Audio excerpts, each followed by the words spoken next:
Okay, let's hope we don't get errors. Yeah. Hi everyone, we're back. Yeah. Sorry about that, but things happen. That's how it works. Yeah. So, yeah.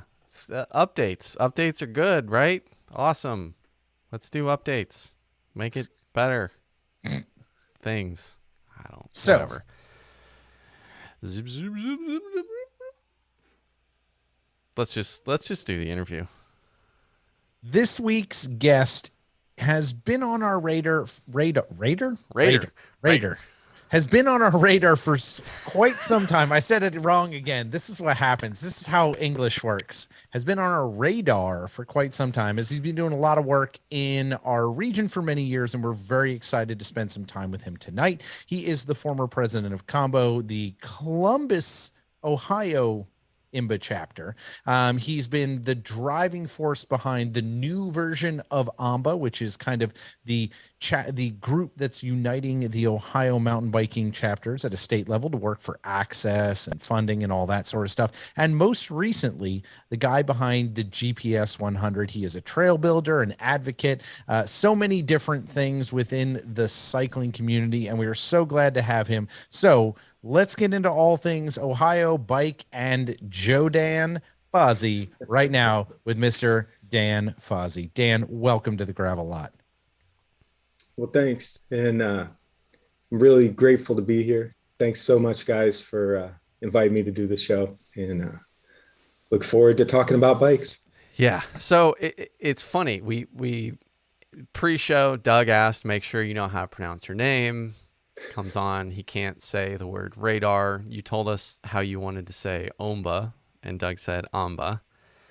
So in that intro, I've it's like made two mistakes, but I nailed the name. Whatever. right, right, hold and me. but I feel like it needs to pull out like Joe Dan as well, because I think we need to address that at some point, because We can. it's in the intro and it's To be framed clear. up, but it's still Doug getting something wrong. So it's just No. this is the best All intro right. So in 200 episodes. This so is to be clear, high point for me. Dan is an awesome person. And what was that? Was that 2016, Dan, that we were up there? Was that IMBA Yeah. World? Yeah. IMBA World Yeah. conference, like whatever there was, IMBA World conference up in the UP. Yep. Butch Farrell, former president of Cincinnati Off-Road Alliance, and I went up there, and Butch rode all day with Dan and started calling him Joe. And I met Butch at a restaurant with Dan, and we had dinner together, and he repeatedly called him Joe. And so I just was like, this guy's name is Joe. I assume this guy's name is Joe. So I started calling him Joe. And he politely corrected us. And he was like, actually, my name's Dan. And we're like, your name is now Joe Dan. So he has forever been Joe Dan. So, Butch, if you're listening, we finally got Joe Dan on the show for you. So it's here. It's all Butch's fault. It's true. So, True leadership, Doug. True leadership and blaming other people. correct.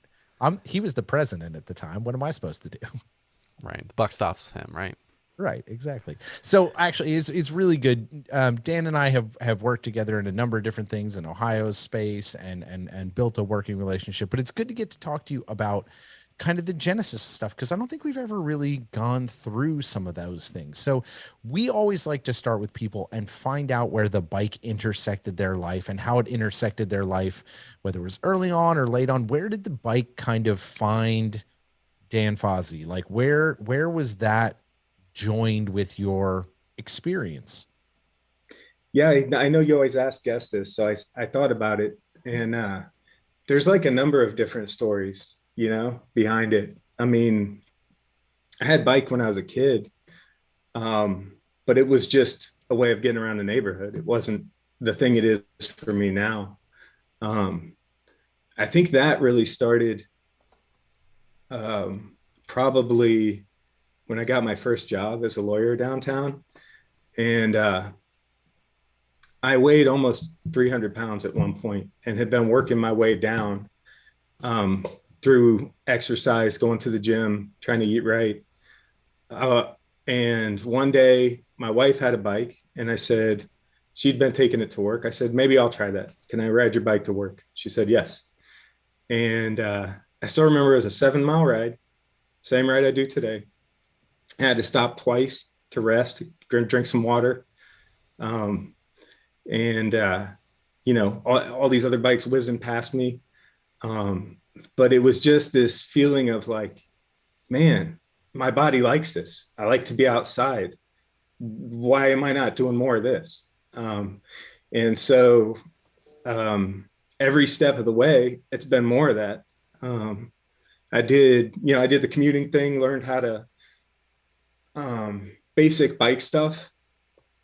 And then I started riding with my brother, who's 9 years older than me. And it was a way to connect for us. And he taught me to throw a ball.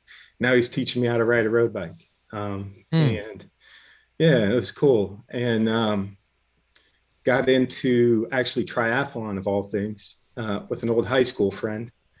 And I am terrible at swimming, terrible swimming.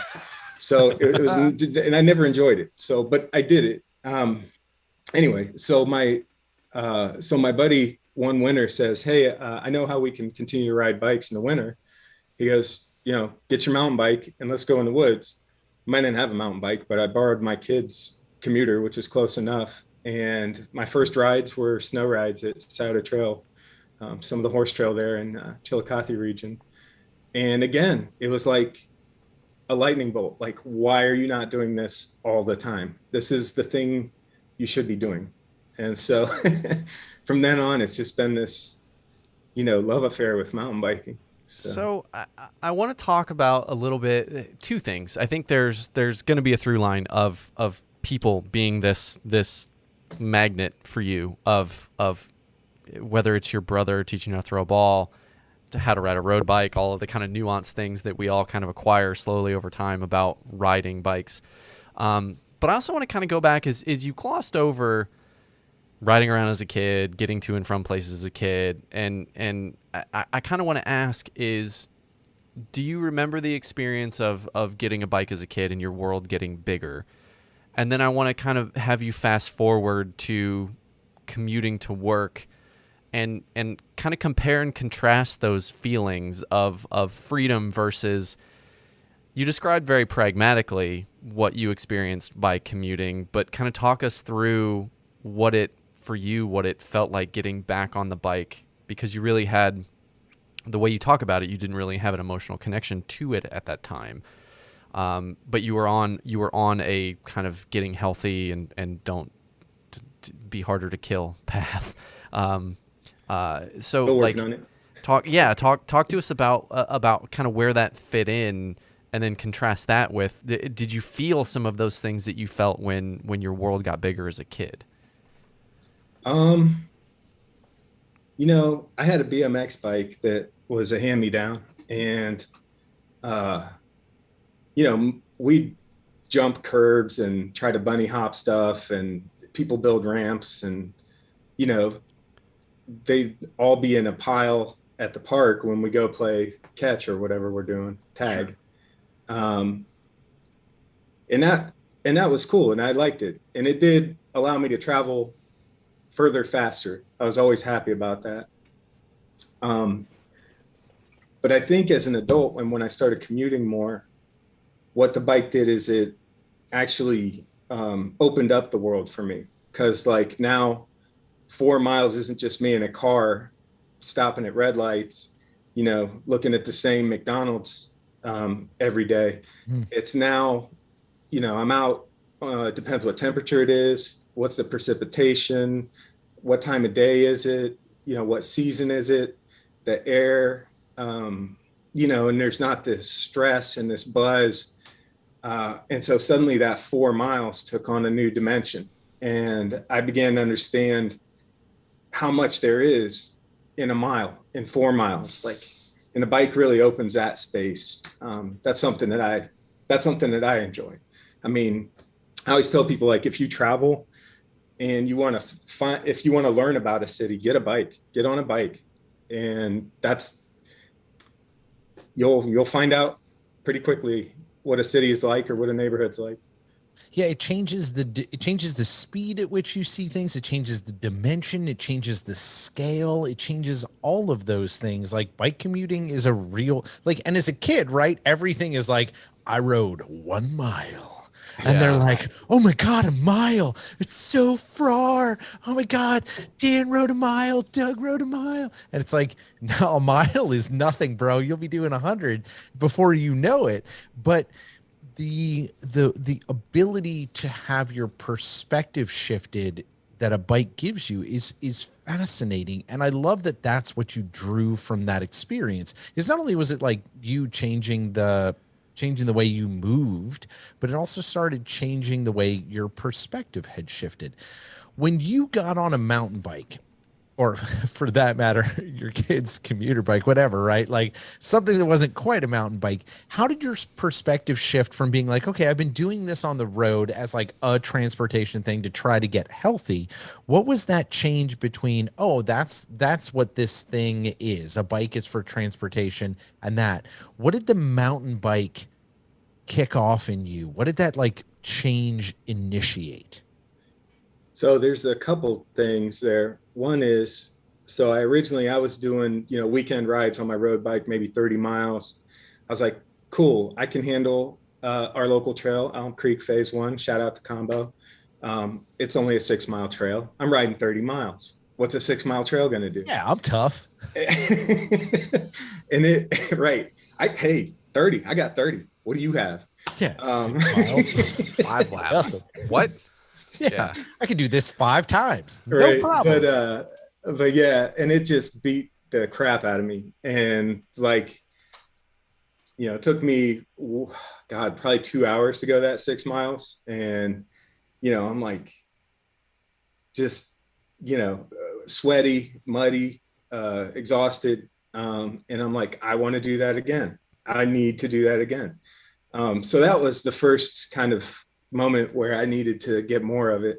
And I think the thing that it really syncs up for me is my love of movement with the love of the outdoors. And you just get this immersive experience in the woods that, man, and it's so beautiful. Everywhere I go, the outdoors has something to offer, no matter where you are. And you tap into that thing on a bike, especially a mountain bike. So So I'm curious because I think about all of the folks who have gotten a mountain bike and had that first experience and then hung it up and walked away. My wife being one of these people, is she raced cross and she was like, oh, mountain biking seems awesome. I love hiking. I love going for trail runs. And then had a mountain bike experience, and it was like everybody's first mountain bike experience. Fucking miserable. Yeah. Mine was 10 miles at Houston Woods on a cross bike with cantilever brakes. So a lot of blood on my first mountain bike trail ride.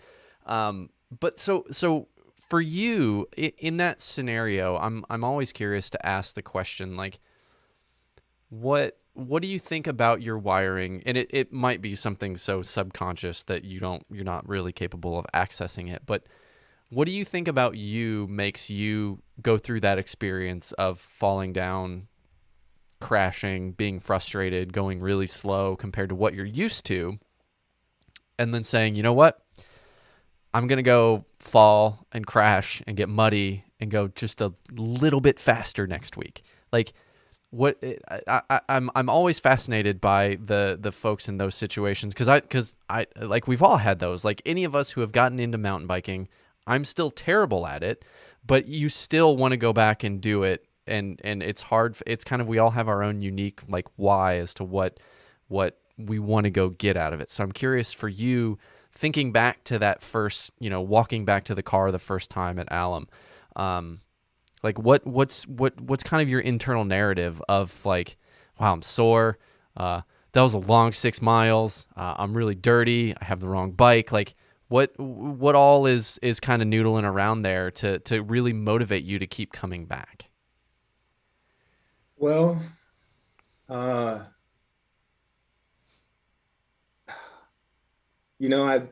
I do like being challenged. I like,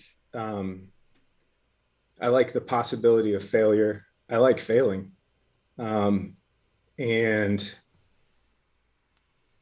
the mountain biking, endless opportunities to fail. And it's one of the things I teach when I work with kids is, mountain bike's a great place to learn how to deal with failure. And my attitude is pick yourself up, shake yourself off, get back on the horse, do it better next time. And I don't know, it's just something rewarding about overcoming a difficulty. And how many of us get to do that in our daily lives? Like, are you challenged in your life on a daily basis? Do you feel like you could fail spectacularly and even get hurt? Something about it is appealing. So, I mean, this is a wildly divergent left turn, but like, is there a thing in Dan Fausey's life that like mountain biking is a parallel to? Like, is there a thing that you feel that you had so much failure at that you were like, but I've overcome that and I need to challenge myself again? Like, do you have a space that you're like, I've overcome all this stuff, mountain biking, I can figure this out?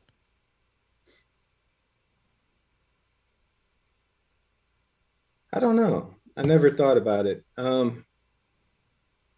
It's definitely, mountain biking is definitely an opportunity for me to test myself in a way that's low cost to my friends and family. Like, I might get hurt. That's the worst thing that's going to happen. You're not, you're not like, hey, I'm going to go bungee jumping. Right. Yeah. And so it's I don't know. I just like growing, and maybe it's just I just like learning stuff, and that's what I kind of meant by failure. It's like, just growing, just reaching that next boundary. And I think you said something about it's an overwhelming experience. You're getting bombarded in so many different ways from all of your senses, really. Especially when you crash really, really hard, you get to taste some soil. But I think about you're just passing the bar and you're in your first job, which is, I'm sure, crushing hours. Absolutely. Like, yeah. I'm sure you're just living at the office.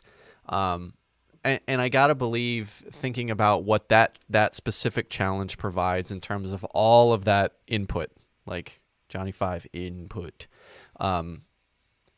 it turns the volume down on all of that other stuff that you have going down. The binary things that are going on in your I was going to say 9 to 5, but probably like 7 to 7 life at this point. And it like just takes the volume down on all of those things. And I think it puts those things in perspective.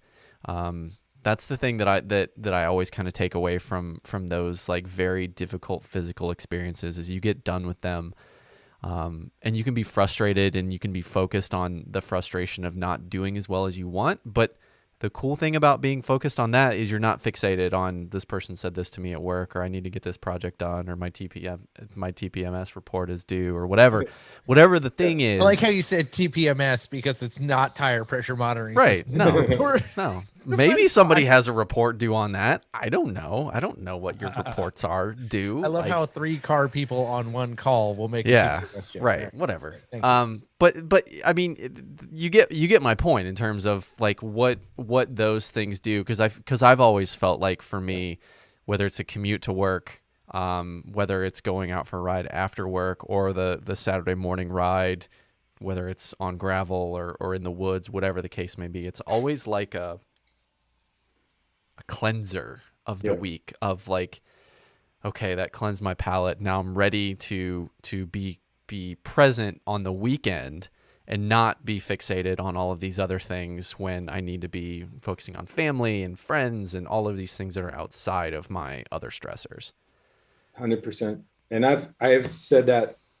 I mean, I've said that multiple times. It's like, when you're mountain biking, you have to be thinking about mountain biking. If you're thinking about other stuff, it's not going to go well for you. It's that clearing experience. And I just, I've had more moments of, what I would call spiritual experiences outdoors, and places that my bike have taken me, and that's meaningful and that's different for sure. Law school was hard, but it didn't reward me with dopamine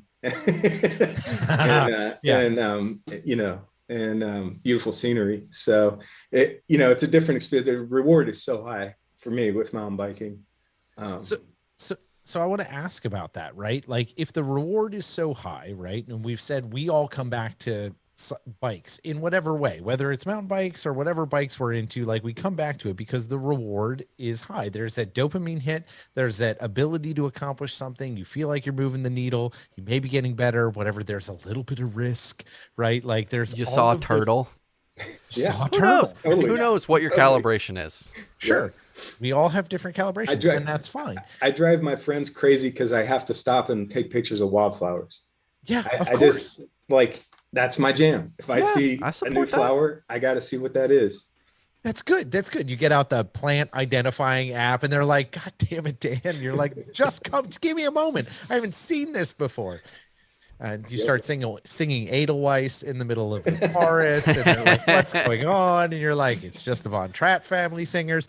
But if we're gonna talk about like the dopamine hits that keep you coming back, what are some of the things that you like from your personal relationships to cycling, like things you've done in cycling that you like personally latch onto as like things that are important to you that you did, that you're like, hey, I went, I did that thing, and that's a thing that still means something to me. What are kind of some of those notches in your belt, for a better lack of a better term? That's probably really sexist and bullshit. No. Well, but but also like one of the things I feel like you're getting ready to say is Leadville, where you get a belt buckle. Yeah, right. So I feel like it was a little bit on the nose, but little trophies leading on the wall, belt buckle, XYZ. Right. Yeah. Right. What are some things that you're like really proud of in that space that like you keep coming back to and be like, that's a thing that I like feels like I brought some value in that space to myself? Man, there's a lot of stuff.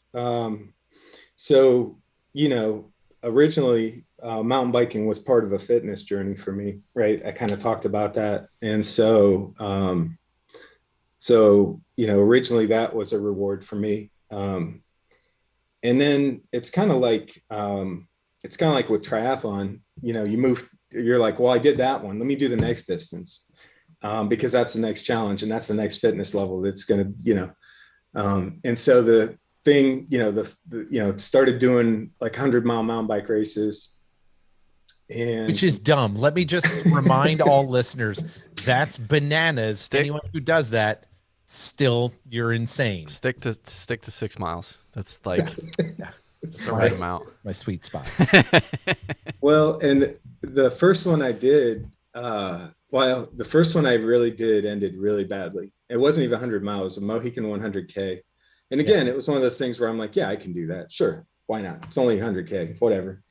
And it took me 10 and a half hours to do that 100K. And I partnered up with somebody who we took turns stopping to suffer. But then I was like, you know what? I want to go back and do that again. And next year I went back and it was like 6 hours and 19 minutes. Wow. Yeah. And like, so that's not a record time at the Mohican 100. Nobody's, hanging a wreath around my neck, but I was proud of it. It was a big deal for me, I think that's where it's important. I feel like I want to interrupt because you mentioned just 30 seconds ago that you were on your own fitness journey, and that was your own personal thing. And I think it's important to note 10 hours to 6 hours. That's freaking incredible. And no, you're not getting up and no one's taking your photo as the race winner, but that's still an incredible leap in your specific fitness journey. I think it's important. I wanted to interrupt to note that because you were kind of underselling the accomplishment, But I think it's important to celebrate those wins in your specific personal journey. Especially if they mean something to you, right? Like That's a big deal. That's what Like this how is many all times about. how many times did you die in those 10 hours? Probably like 11? Yep. I remember one point, literally, I was like literally 3 miles from the end. And I've got my helmet off, my gloves off, bikes in the woods. I'm sitting on a log crying. I'm not going to finish this thing. I'm done. Call somebody to come get me. I'm done. I'm in the middle of the woods at Mohican. It's dark. Right. Yeah. Give me a bug. No Give me a one's- bug. Find no me a one's- buggy. I need a horse and buggy. Yeah, no one's rolling up in their Subaru to put you in the back, right? You are going to get out of there by yourself, Dan. Yeah. So that's one of the things mountain biking teaches you, is that you can overcome that. You can get up from that, keep going, come back, try again next time. And then like my friend Joe, kind of on a lark, asked if I wanted to jump into the Shenandoah 100. Never done a 100-mile race at that point, but I'm like, well, I just crushed this 100K, so this will be fine. No problem. 60 miles, 100 miles, not a big deal. My actual mountains, it's fine. And that one took me 12 and a half hours. So learn a lot about yourself during that time. And a lot of time we won't ask for specifics about what you learned about yourself outside of you learned about a lot about yourself. Yeah. So that kicked off, then I did a full season of hundreds. And then I was like, well, why don't I try single speed? So I started racing single speed. I did a mixed season hundreds and 100Ks on the single speed. Jeez. And I got done with it and I'm like, well, what is this? Yes, I've met all the challenges that I put in front of myself. Again, I'm not a fast guy, personal best.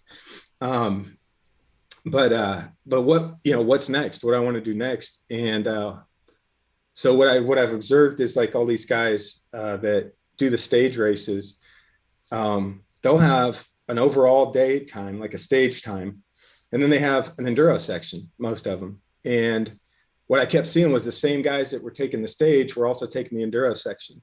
And I thought, that's rad. Like those guys are fit and they're bike handlers. And I wasn't that good at the enduro section. So I was like, let's spend a year working on, going downhill and getting off the ground and stuff like that.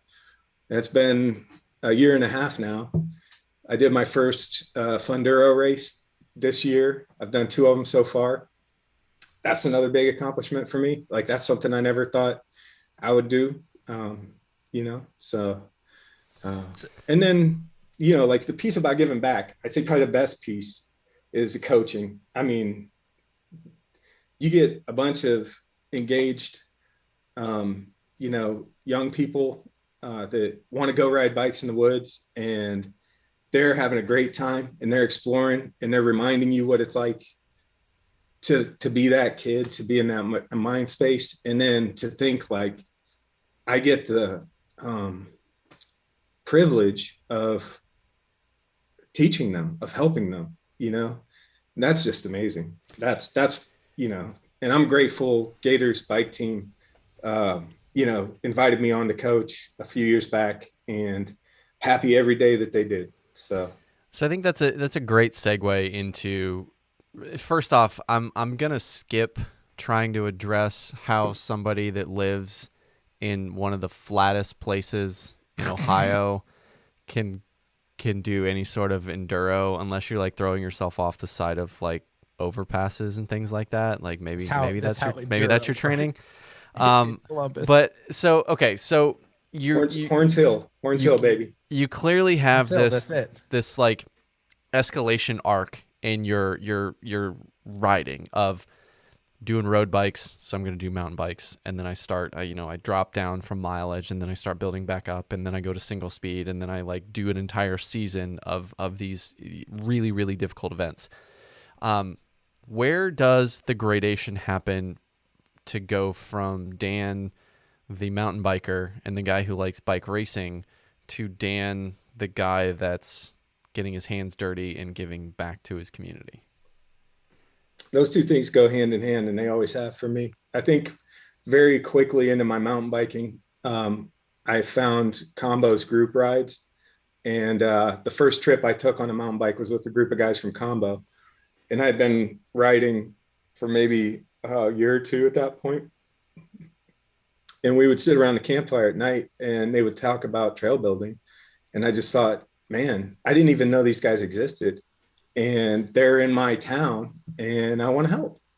And so I got involved almost immediately after returning from that trip. And have really been involved since. So, okay, so I'm curious, since you mentioned it, at that time, who do you think was managing the trails? If like to your point of, well, I didn't think that these guys existed. Like, since you opened the door, like, let's talk about it. Yeah. What did you think as a person who walked into mountain biking and was like, I like mountain biking now? How did you think trails happened? Well, the first trails, like I said, was Scioto Trail, the horse trails. And I just knew them as the horse trails. So I figured some point horses walk there, and that's what we're riding on. Magic horses. At one point in history, a fine horse has walked across this earth and has created this trail. One horse made all the trails. Right. But obviously now I know there's way more to it than that. And you know, that the horsemen put in a lot of work to do those trails and keep them nice. And then at Alum Creek, which was the other place I would ride, never entered my consciousness, like who made these trails? Why are they here? It was just, there's trails there and that's where people go ride. What do you think? So do you think that conversation when you went on that trip was the thing that like bridged the gap to be like, oh God, there are people doing this work. There are humans doing this manual labor. People do labor to make a thing happen. Like when you realize that like people make steel to make dishwashers, you're like, oh God, people have to make steel. Right. Yeah. I remember the first time I thought that. I was on a bridge on the interstate. I was like, dude, people built this thing. Like, somebody made this bridge that's holding me 1,000 feet over the canyon or whatever. Anyway, I definitely credit that trip with kind of igniting my interest in trail building and trail building groups. So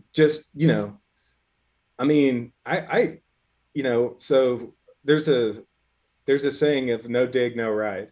And that's a loaded statement in the mountain bike community because it can be weaponized. So, but it also talks about mountain biking spirit as I know it. And dig, the idea is if you're not helping build trails, you shouldn't be riding. But the idea of dig, no ride is, are you being a positive member of the mountain bike community in some way? If you're a shop owner, are you, friendly to mountain bikers? If you're an event sponsor, do you take care of the local organizations and the clubs? I mean, if you're a podcast, do you make time to talk about mountain bikes? This is all part of digging to me, and but it's really what the community is about. There are very few people that I know that haven't lent their effort in some way to mountain biking and, of the people that ride. Yeah, I think that like speaking as myself there, I think that specific word gets used, and I like your word weaponized because I think a lot of people use it very, very literally. Like, unless you're actually out getting your hands dirty, you're not contributing to the like moving things forward. So I love that piece of it in terms of like, what are you doing specifically? What is your own unique skill set that you can bring to the equation, and how are you making the kind of positive influence and positive impact on everything? Or even if you're not doing those things, are you just like carbon neutral and not doing any harm? Yeah. So what was your kind of trajectory in injecting yourself into this space as like, hey, I'm gonna dig, whether it's for a literal like know how to shovel dirt or do other things, because like you bring a unique set of skills to Help the you not get situation. sued. Right. Yeah. You're like, we're going to sue everyone. No, no, Just say, but like you bring a unique set of skills. So what did this trajectory look like? Did you dig in immediately with a shovel and a rogue hoe and say, I'm going to learn how to like outslope trails? Or did you start in a different space? Because I know I started in a different space. I very early realized like I'm a shit trail builder. I'm going to have to learn that thing, but I'm real good at talking to people. yeah. Um, well, definitely you are good at talking to people. So Don't uh, feed him. Don't feed the bears. Like, come right. on, man. So yeah, I mean, I kind of joined the group, and at the time, it was really just a handful of guys, um, and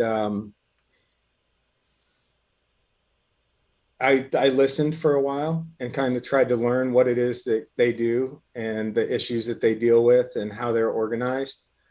Um, and then tried to help in small ways where I could. I've learned trail building over time. I mean, um, I'm not a machine builder. I'm not, that kind of trail builder, but I'm okay with tools. The fun thing is that in itself is an excellent experience. Like trail building is fun. And I would love to do more of it. I would love to spend all my volunteer time trail building. Sure. But I know that, like you said, like Liam Neeson, I have a particular set of skills. And believe it or He's just not, out like, shooting people, Did Dan, I rescuing was gonna, yeah. Did, hostages. did did Dan just like admit to like multiple murders like on our podcast? Like, No, he didn't. No, he totally didn't. just justified. keep talking. Just keep Totally talking. justified. They were not justified. You were saving your daughter from a foreign country. Don't even start. That's the plot line for a movie, by the way, in case anybody's confused. That's not actually my life. You're just trying to deny what happened in Eastern Europe, Dan. It's not acceptable. Joe Dan coming to you, spring 2023. Oh, God. Right, cool Nobody guys wants to don't see look at that movie. explosions. Oh man. What was the question? Right, exactly. No, but you were talking about how your particular set of skills did it. Oh yeah. So I'm good at I'm like an organization guy, and I understand. Um, I'm a lawyer, so I know how the legal aspects of nonprofits work, and I'm good at organizing people, and so I had ideas for what Combo could do. So over time, I ran for president and won, and at the time, um, was just happy to have all of the great support and all the people that were there. And you know, um, it was we had a really good group, and so that was my initial kind of roll in, like, let me figure out where I fit here, let me see what the needs are, and it seemed to me that organizationally, I could help, and that's kind of what I tried to do as president. Like, I'm not a fundraiser per se. I'm not necessarily the greatest, like, what do you call it? Like rubbing shoulders with people, like networker. Doug, Um, that's Doug.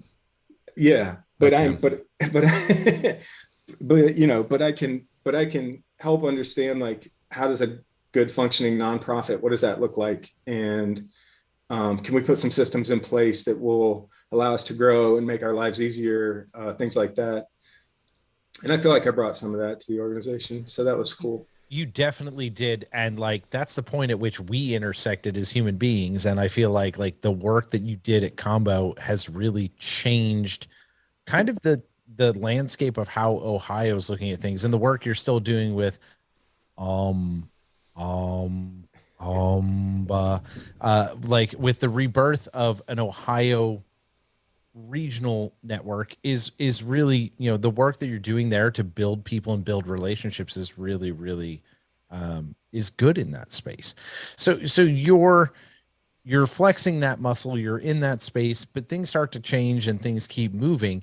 And you mentioned earlier coaching, and I want to touch on this because I think this is a different aspect. And you talked about how it like made you feel good. So how do you feel that coaching and working with the Gators and whatnot, what do you feel like the brain waves or the heart waves or whatever, what do you feel like that tickles in you and gives you like reward from? Like, where is that reward? How does coaching like give you that same dopamine that you get when you're out there building an organization, or, you know, slaying trail or doing all those things? Where's that dopamine release in that?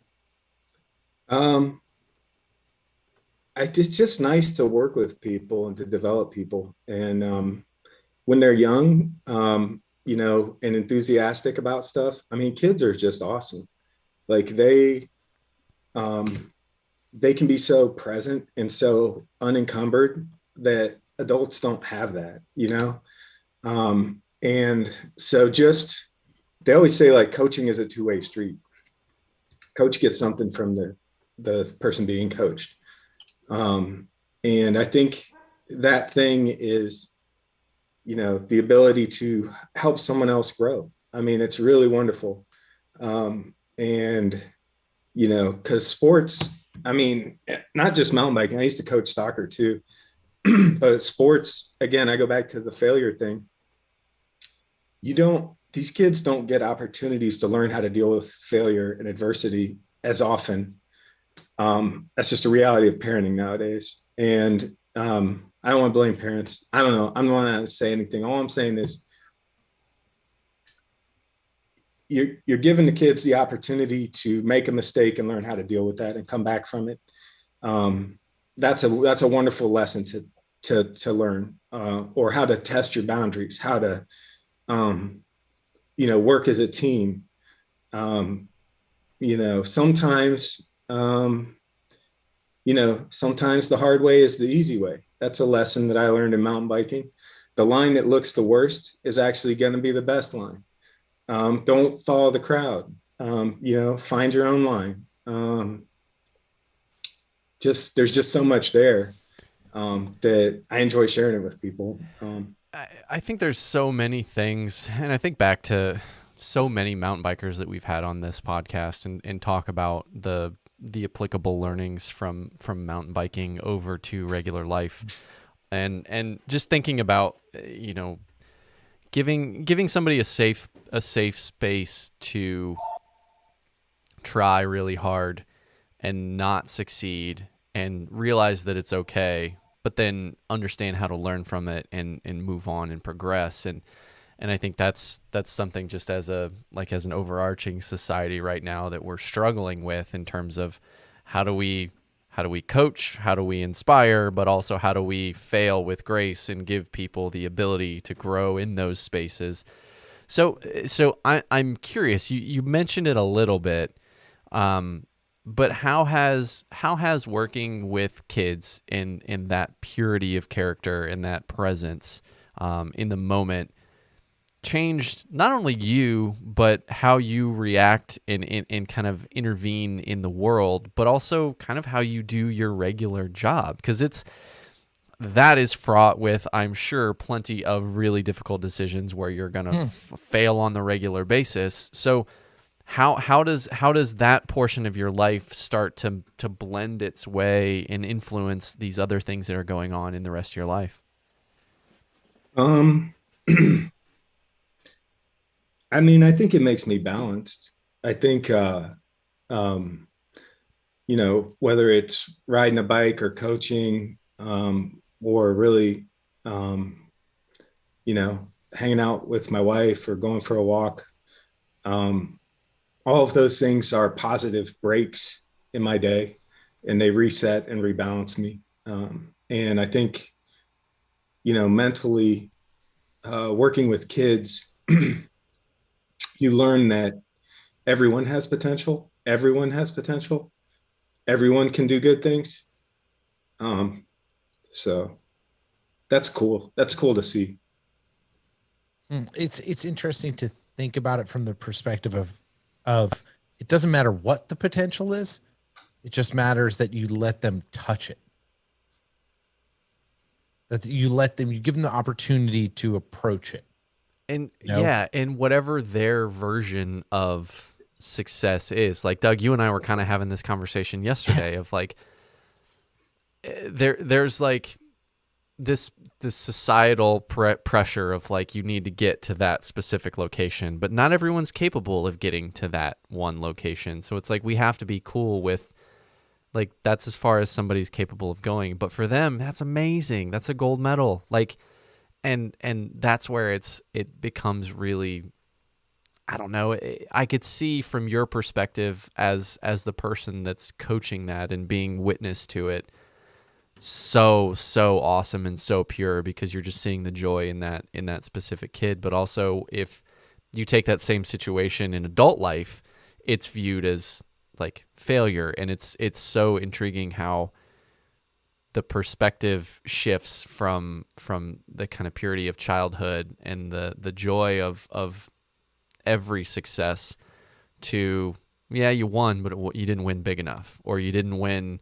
Yeah. You didn't get the right account, or you didn't get, well, they only signed up for this much. We wanted this, like whatever those things are, we find ways to ruin it as adults because we said that it's not big enough. We didn't get far enough. We didn't go far enough. We didn't pass whatever law strong enough, whatever the thing is. Like we always find ways to knock it down and not celebrate what we actually moved forward, because some people just, they can't get all the way there, but that's okay. Like that's their out there. The other That's thing pretty that, ethereal. yeah, I mean, the other thing too with kids that I really enjoy is they'll just send it. Like, like you're like, I'm like, oh my God, you're gonna get hurt. They're like, nah, I think I can do this. Come on, Billy, let's go. You're like, yeah! And it, and watching them achieve and do that stuff, that feels like I won too, Yeah. Some of the kids that I've spent time with are writing better than me now, and that's so awesome. Like, That was going to be one of my questions. Yeah. Is what was it like the first time you got your ass kicked by one of your kids? well, it's happened a few times. On the bike. Let me be clear. On the bike. Not a fist fight. Yeah. Right. So one of the best ones was Mikey Warboy, my friend Joe's son. Dude, that kid's a beast. He's so strong. But I had ridden with him since he was like 14, and he was a kid. He was still learning. And then when he was about 16, I think, maybe 16, maybe 17, we went up to Ishpeming, or not Ishpeming. What's the where we were in the Upper Peninsula? Yeah. I don't know, Michigan North. Yeah, Marquette. And Marquette, they have a race there called the Margie Gessick, which is billed as the toughest 100-mile race in the country. And Joe's dad was doing it, or Mikey's dad, Joe, was doing it. And Mikey was doing the 100K and I was doing 100K. And I bet Mikey at the start $10 that I would beat him. And he was in like an hour before me. It wasn't even close. He was like, he's grilling hamburgers. Right. It's like, hey, old man, what's up? He's just hanging out. I'm like, oh, okay. And he went, I gave him $10 and he bought some like chili cheese fries and a Coke. And of course he did, because he's a kid, and that's all he cares about. He's not like, I'm going to save this and put this in the stock market, and then I'm going to, right. But you celebrate that. I mean, I've watched him learn and grow, and it's like, yeah, you kicked my ass. That was awesome, man. And then the latest one, kid Justin, I've been riding with as a teammate for a while, actually, on my team. We didn't get the chance to ride much last year together outside, obviously. And this year, when we felt it was safe, we did a couple of group rides. And Justin, I took him to Horns Hill, why am I blanking on the city? I Anyway, don't know. It's someplace. It's Ohio, Horns Hill, Ohio. yeah. Yeah. And they've been doing all this work Newark. with trail building there. And so the park is just basically a long hill, and it's got a road that goes up and about 8 trails that wind down. And they've built everything from big, big drops, jumps, tables, doubles, big berms. Yep. And then they've got some tech stuff with rocks, and it's just great. It is so great.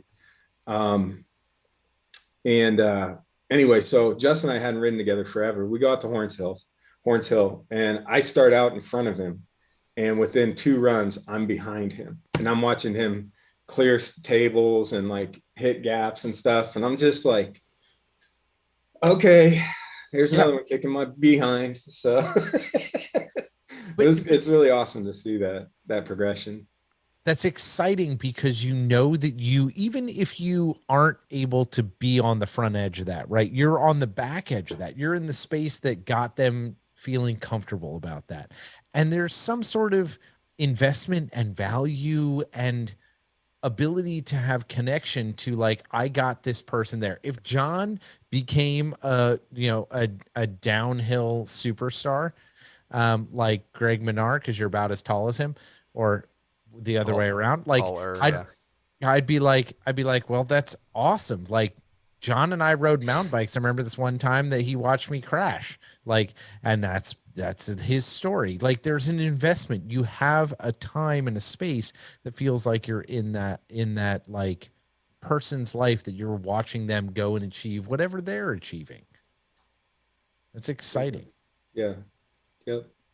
So So you're doing so many things, and always like looking for the next thing that you can kind of use your skill set or insert yourself into, and do things that provide you value, but also I think tremendously your focus is on the community, whether it's working with kids or working with combo and doing all this stuff. And you've rolled off the combo board, and specifically as the president, I think you're still on the board, correct? yeah, I took a hiatus, but I can't stay away. It's hard. So It's I'm hard. back. Trust me. I understand. I'm on break right now. Trust me. But like you've done all this stuff. You're helping organize Ohio, and that's exceptional. But I think the thing that is most exciting is you've decided to dip your toes in a different space, a space that you haven't really been in from a like Dan perspective. Like, you've done some stuff with combo and some of the events they do, but you've really started getting yourself engaged in thinking about events. And for John and I, like, we love to go do events. We love to go to a place and see a thing and participate in a community. And you're working on this awesome event right now, which is called the GPS 100. So it's gravel pavement single track, which I love that it works. I love acronyms. I get yelled at work all the time because they use too many acronyms, but I love this one: gravel pavement single track 100. So where did this idea come from? How did you get involved? And what is this thing that is kind of this next like iteration of Dan's engagement with bikes? Well, and Ray George came up with the name. I know you guys have had Ray Good George old on the Ray show. George. He's an excellent human. Folks, if you do not follow Raymond George, go check him out. He has done the most work on gravel in the entirety of Ohio. The dude's ride with Probably, GPS. Yeah, arguably the entire country. it's possible. He does a ton of work. So all Yeah. shouts to Ray. What's up, bud? And I think I had just like, dropped into one of their organized Ohio gravel grinder rides. And it was at Sauda Trail, and Ray was there, and we got to talking, and said, wouldn't it be great to do an event here? There's no event here. And look at all this beautiful stuff. I mean, the hills, the forest, you've got Sauda Trail, you've got Great Seal. You can't bike there, but there's Tar Hollow nearby. And it's next door to Ohio's first capital, Chillicothe, which is a cool little city in its own right. And so Ray and I kick that around for a couple of years. Just one of those things that every now and then it'd be like, hey, we should do that. Yeah, we should do that. That'd be a good idea. We could do that eventually, whenever we get the time. Yeah. And then I think I'm so bad with dates, but I think it was maybe 2018, 2019. I don't know. We dragged Heidi Coulter into the mix. She was president of Combo at the time. And you guys have talked to Heidi as well. Yep. She, she is a very accomplished racer and has a pretty good voice in the mountain bike community. And, she's a coach too. And she teaches beginners, adults, everything. She got our dirt school program started at Combo. Anyway, you guys already talked to Heidi. She's great. So the three of us, I'm like, this is great. We're going to do a great event. And then COVID hit. So we had to pull the brakes. But fortunately, we still had all this infrastructure left over. We had a website, we had an Instagram. We had done some legwork already. We had made connections in the town. So, this year, when a lot of the mask restrictions and stuff came off and it started to look like we were going to be okay to have events, we said, well, let's try it this year. And Ray had a good luck in his personal life, took on a new role at work that meant that he wasn't going to be able to devote much time to helping me plan a race. So he bowed out. I'm still grateful for the infrastructure that he left in place. Like you said, he's excellent. And so, was able to plug into that and just kind of decided that, we'll do it. We'll see what happens. Forge it out, make it happen. Yeah.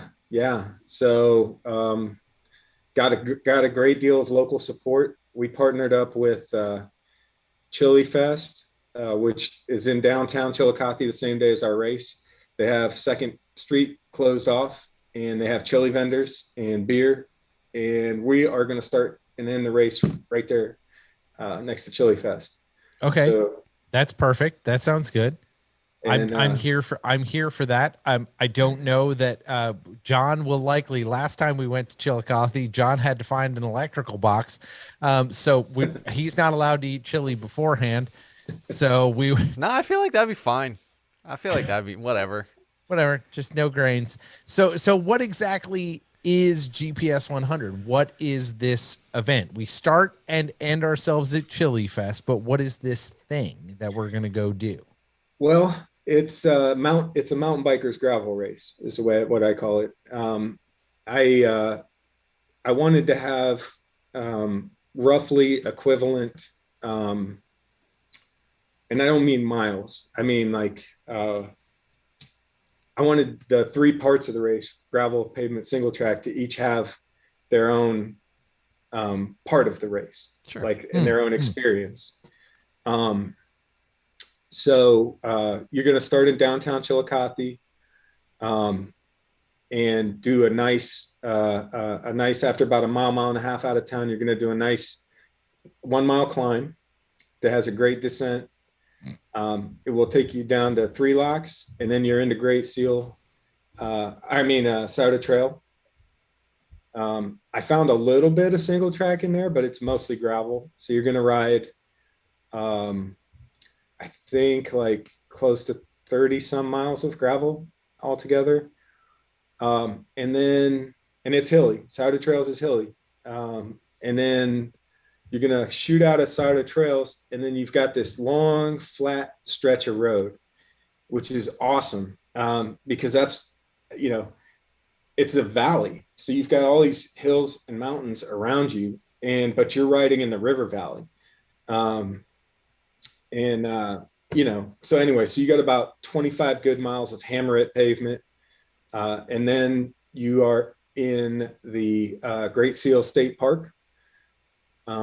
There's somewhere around 10 miles of single track I put in there. And I did try to route you on the easier single track, but it's great seal. So Yeah, easy is it's relative. tough. Yeah. So um, yeah, and then back to Chillicothe for beer and music and whatever else, food. what's the weapon on this thing? Like, is that kind of the game here? Is that because like this That's a big feels part. like this is the game? Like, Yeah, what's the weapon? What do you bring to this thing? I love events that are like that. It's like, well, it's like Belgian waffle ride. It's like you can ride a road bike if you think you can ride a if you road think you bike, Yeah, can. or right? yeah, or if it's going to be dry, or what happens if it rains? Yeah, Right. then it changes the whole dynamic. Absolutely. Yeah, I had to. I in mapping this out.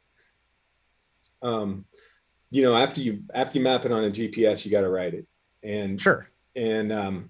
but so I went through like 3 or 4 versions of this thing. So I wrote a lot in that area just to get this map right. And this one that we have is dialed. It is a good map. But I have ridden the course on a single bleh, hardtail mountain bike, and I've ridden it on a gravel bike. I think those are your weapons of choice, just depending on how comfortable you are in being able to make up time in the single track, um, or versus the road. Right. I How did it. comfortable you are in the drops on some sketchy ass shit. Yeah. I did it. I did it on my gravel bike. I think the second time, and I had a better experience. So Hmm. that's my choice. My gravel bike has a dropper post and 42s that are semi Mm, knobby. mm. So it's a mountain biker's gravel bike. That's my gravel bike. Yes. So what do you think about the gravel bike experience made it better for you? uh, because I'm weird and because I like doing shit that's hard, I think I really liked riding the gravel bike No, on single track. well, No, I no, mean, for real, it's good. if you're doing 100-mile single speed, that's kind of why I asked that, because I was kind of Yeah. hoping you would answer that exact same way. Like, well, I like that one better because it was harder, because It's it says more about the actual route and the actual like things that people need to prepare for. Yeah. it has sent me into a bad rabbit hole of riding my gravel bike on single track throughout the state. I've I been wouldn't doing call it for the that last. bad. It's not appropriate either. No, I think actually that's the term. It's not a bad rabbit hole. It's an inappropriate rabbit hole. And that's fine. And you can enjoy this inappropriate rabbit hole as much as you'd like, Dan. Like you're fine to enjoy inappropriate I rabbit mean, hole. there's only so many trails in Ohio, and there's only so many times you can ride every trail in Ohio before you're like, okay, Switch it up. up. yeah, find some new flavors You've to add got to two this. options. You can either go bigger to a gravel bike or you can go smaller to a BMX. You choose. Go enjoy. Yeah, I did my last one this weekend. I did Mohican on the gravel bike. Oh, That was a good laugh. yeah. Yeah, I'm sure that lap was Wow. like 1,000 hours. Yeah, it was the entire weekend. Yeah, for sure. But That's fun. I think these sort of events where it's like choose the weapon and make a decision is more about the experience, right? And gives you the opportunity to say, what experience do I want to have? Like, what am I looking for? And have fun the way you want to have fun instead of saying, this is the prescribed XYZ, right? Like, and all kudos, SBT Gravel looked amazing this weekend, right? But there were people on 25s, right? Like, it's like, great, this is a hammer fest. Right. Enjoy yourself. Like, the weapon of choice is road bike, Fast. right? It's fast. And, right. And that's fine. But I love these things that become make a decision and it's going to choose how you approach it because it changes your mindset. And I think all of us, when we approach bikes, whether it's like you learning how to commute at the beginning of things, right? Like I'm on my wife's bike and I've got to figure out how to get to my job, or whether it's like, oh, now I'm going to take a bike that is inappropriate onto mountain bike trails, or oh, I'm going to now start trying to figure out what it's like to challenge myself with mountain biking and single speeding and stretching distances, all this stuff. It comes back to this space where we try to create opportunity, whether it's through your advocacy work or all this stuff. We're trying to create opportunity where people can find how bikes meet them, as opposed to being prescriptive and saying, this is the way you do this thing, do it this way, or else you are not doing it. And I love that if you look at your narrative, that's absolutely how you approach this. And you're now building a thing for other people to approach it on their own terms. Yeah. Yeah. And I think to add on to that, it's not only trying to find ways to make something new or to help people kind of expand their boundaries, but I think the idea of getting, can you ride skinny tires? Do you need fat gravel tires? Do you need a hardtail? Do you need a full suspension? Like, having something that can kind of reward each one of those things cross-pollinates all of those folks who would do those things as their thing. Like, that's what kind of cyclist I am. Yes. And you get all of them in one place, and then they all realize we're all just riding bikes. Like, it's not really any different. Like, but they just all realize Garth Prosser is better at them than all of those things. Right. And at all of those Garth, things. Why the hell did you show up on a BMX bike? Right. Yeah. Yeah. It's and that's been my approach to racing as well. I mean, I did all those 100-mile races, but you know, I did them my way and I had my experience, you know, and it wasn't about a podium or getting a cool picture for, you know, social media. It was just about having that experience and living in it. And, you know, so. I mean, what's the point otherwise? Like, not to be like reductive, but like, really, what, like, unless you're out there trying to learn something new about yourself and expose yourself to something new, not just Doug exposing himself. Stop. This is not that part of the podcast. I mean, they know. It's true. There are anyone photos. that's been listening for a while, they know. But like trying to go see new things, trying to go ride new trails, trying to master your local trail that you've ridden 1,000 times. Like, all of those things are trying to just find new experiences and get out of, like, that to me is like the going back to what you said about what made riding in the woods special to you is it takes you out of the rut that is whatever thing you define as your rut in regular life. And not to say that going in the woods and riding a bike is the only way to do that, but I think the premise of what your story says is go find your thing. Find what makes you get out of that rut and makes you want to go explore new things and find, like, that craving for new experiences. Like, I think folks like yourself, events like GPS 100 are great to get people to realize that they should go cross-pollinate some stuff. Like, go see something new, go challenge yourself in new ways. You have all this fitness that you're willing to sign up for a 100-mile bike race of mixed terrain. Like, you've got fitness, go use it for something else. Go, I don't know, stand up paddleboard or go swim or something. Like, go see new things. Take pictures of wildflowers. Yes. Yes. And 100% send them to Dan. Yeah. 100% take pictures of wildflowers. And I love that that's like your mantra is all of that is like, how do I stretch myself in whatever capabilities I have or whatever capabilities I feel like I should develop or something I want to do. I'm going to use my natural given abilities to do X, Y, Z, but I'm going to continue to do this. But it's all based around community. And I think this is something that we haven't dwelled enough on, but I think this is kind of another underline for you is not only is this about like exploring that space where other people live, but you're exploring this space to make sure it's better for not just Dan, but other people, because it's brought something to you. And I think, when you look at people who serve other people, this is definitely the column you fall in. You serve other people by trying to bring them the ability for them to grow, not just Dan, right? You're providing these opportunities, you're building this community, you're working on all of these things. And I think that is such a testament to you and the work that you do and the way you're wired. Like, you're serving other people, you're coaching people, you're building community, you're helping organizations thrive, you're building a race where people can challenge themselves. This is part of how you move through the world. And it's kind of intrinsic to you. Like, this is just how you operate. And I think that when you are not operating this way, and I know this because like you try to walk away from this much like me, it's hard to do it.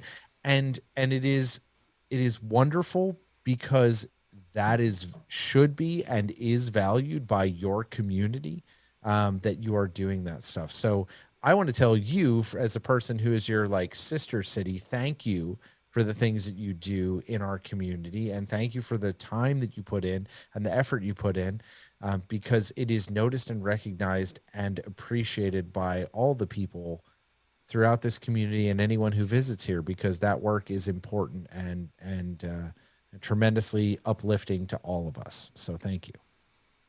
Well, that was super kind.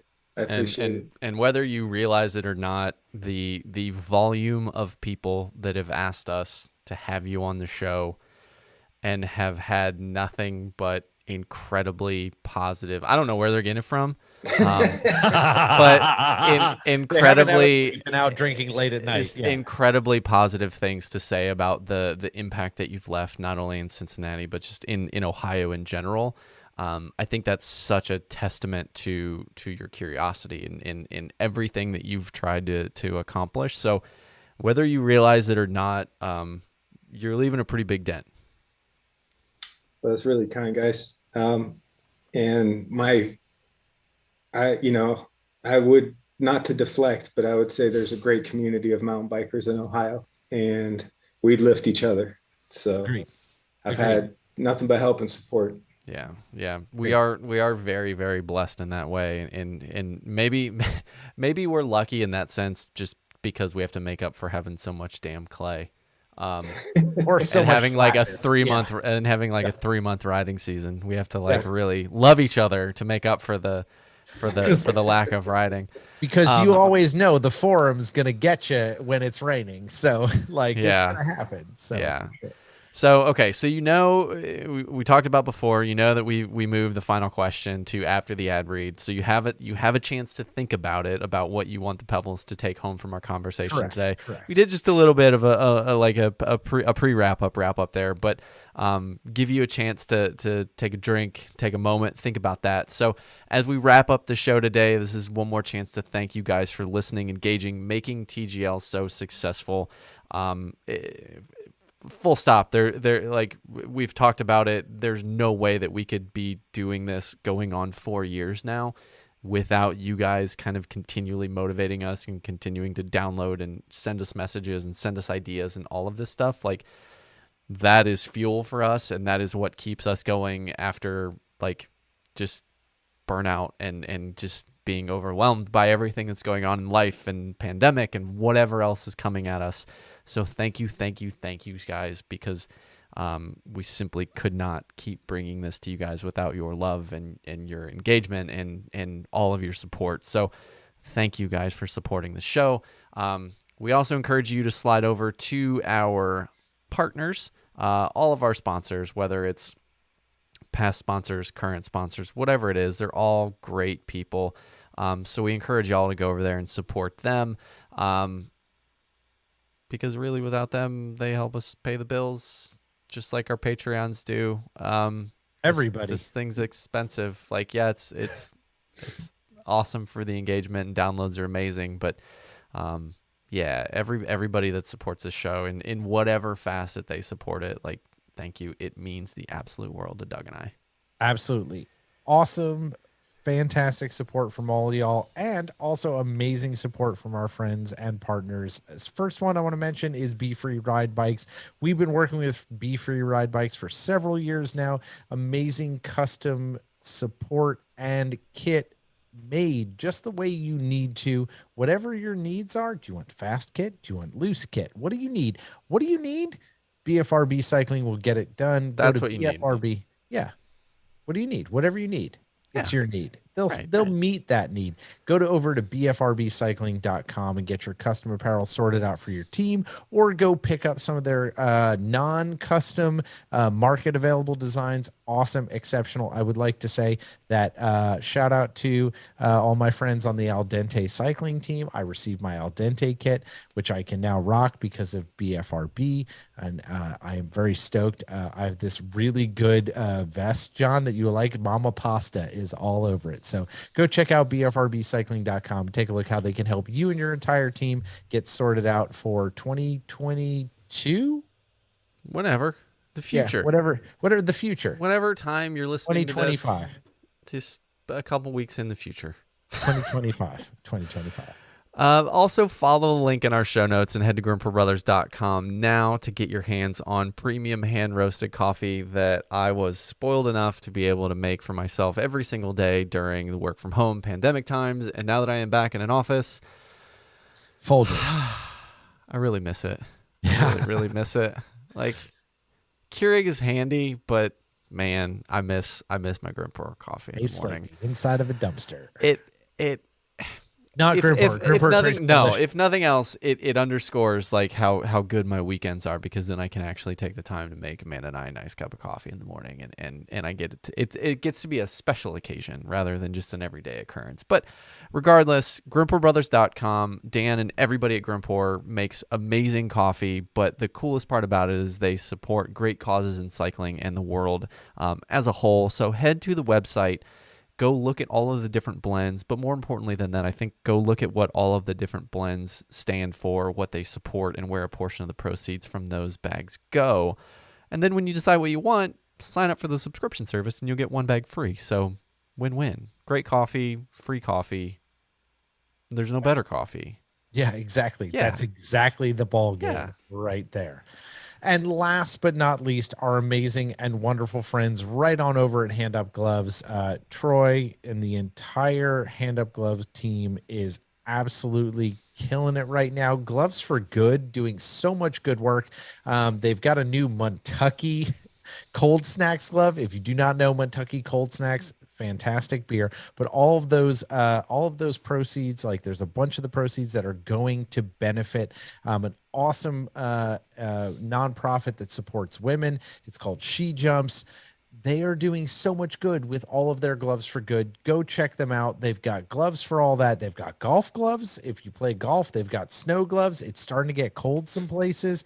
They have amazing things, but they all allow your personality to shine. Click the link in the show notes, apply the code Pebble $, and you can save yourself 10% off everything you put in your store. And you know what? The jorts season may be ending here in the northern hemisphere, but guess what? In the southern hemisphere, it's about to be jorts time. Yeah, so if you wear tights, it's always jorts season. That's fine. You just got to commit to it, or find yourself some ritual embrocation and throw that on. Yeah, this is it. So I'm either leaning into wearing tights under my jorts, or I'm not cool anymore. How much are you about jorts life, Doug?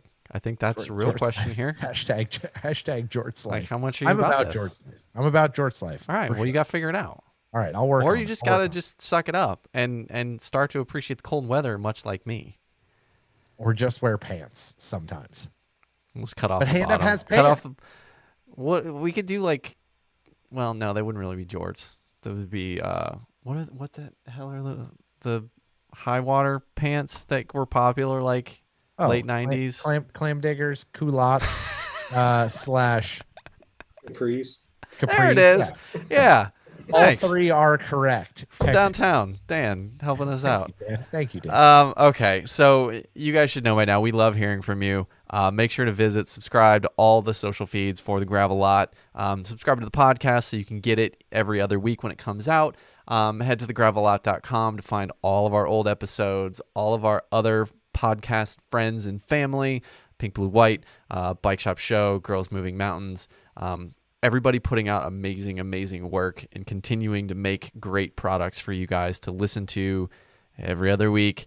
So you really have no reason not keep checking that out and going back and downloading and subscribing to all of those amazing folks.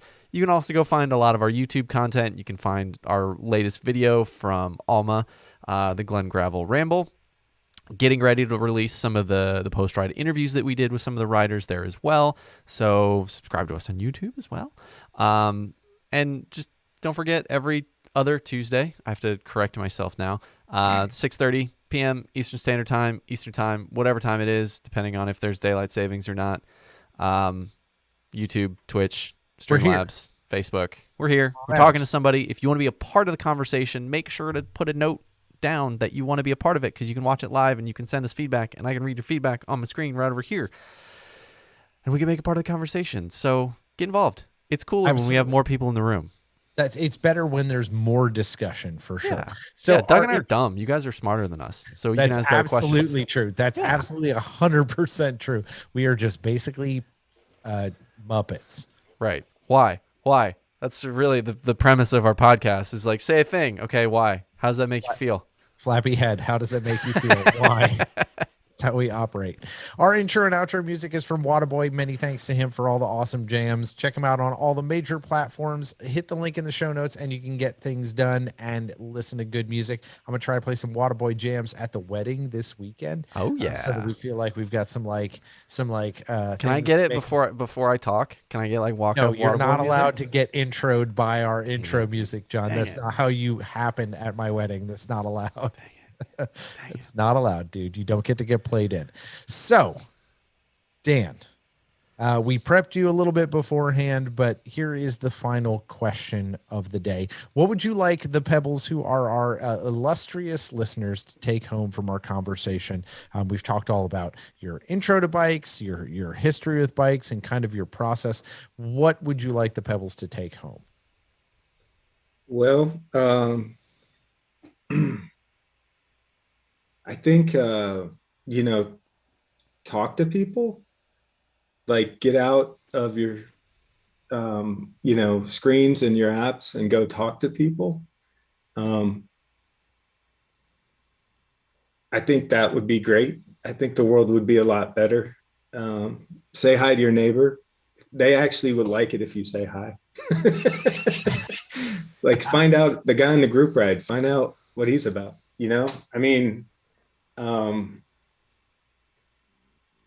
because I think we don't talk to people enough anymore, and we all are in bubbles, and I wish people would just talk to each other. It's funny, Doug and I were sitting and sharing a beer Saturday, just sitting outside talking to each other, and that came up of what the gravel lot has changed both of us forever, and not because of anything we've done, but it's because every week we get to talk and we get to listen to somebody else's story and have a deeper appreciation for the path that they've gone down. And it's funny that you just say hi to your neighbor, but hello turns into how's your day going, and then tomorrow it's you get a little bit more, and they slowly let you into their world, and you get a little bit of a deeper appreciation for what they're going through. Or to your point, the fast guy on the group ride is, you don't know what's going on in his world. Like, that could be the thing that's keeping him together. Like, that group ride and being the fast guy on that group ride could be the only thing keeping his wheels on the car. So I think there's just so much to that, and like, that's where I will be endlessly thankful for the rest of my life for this dumb little internet podcast, because of the fact that somebody new every week came and said hello to Doug and I, and it's without a doubt forever changed the course of the rest of my life. Awesome. That's awesome. And Dan, thank you for being part of changing that course of our life tonight. Like, Yeah. thank you for being here, and thank you for taking the time to share your story and the things you're up to with us and all the Pebbles. Thank you for being here. My pleasure. Just absolute pleasure. And it's good. And we'll all be out from under this haze, and then we get to ride bikes and not just go past you at a race where you're at the top and I throw a rice cake at you and say, eat this. It's tasty. It was good. It was real good. Ellen made them. It wasn't me. Ellen made them. So, and I gotta tell you one thing, I know it's over and I gotta shut up, but heckling is one of the most fun experiences you can do. Appropriate heckling. If you heckle people that you know, it's real fun. So good. So good. Yeah. You were right at the top of a climb, and it was perfect to see you in that outfit, just right at the top of a climb. And I was like, I know that guy, John. Hold on. Yes. Yeah, so yeah. thank you for being engaged in the community and doing all the things you do. We appreciate it, and I know the community does as well. So, and also a massive thanks to all of you, Pebbles, for joining us tonight. Obviously, as John said, we can't do this without your support. So make sure to subscribe, click, follow, engage, do all that stuff. Visit gravelot.com, become engaged with us, become a Patreon supporter. We'd love to have you aboard. John, Dan, thanks for being here. It's good spending time with y'all. Pebbles, that is all for this week. So be sure to subscribe, follow, and engage, because as you know, decisions and trails are made by those who show up. So if we don't see you on the trails this week, we'll see you next time. Bye, John. Bye, Doug.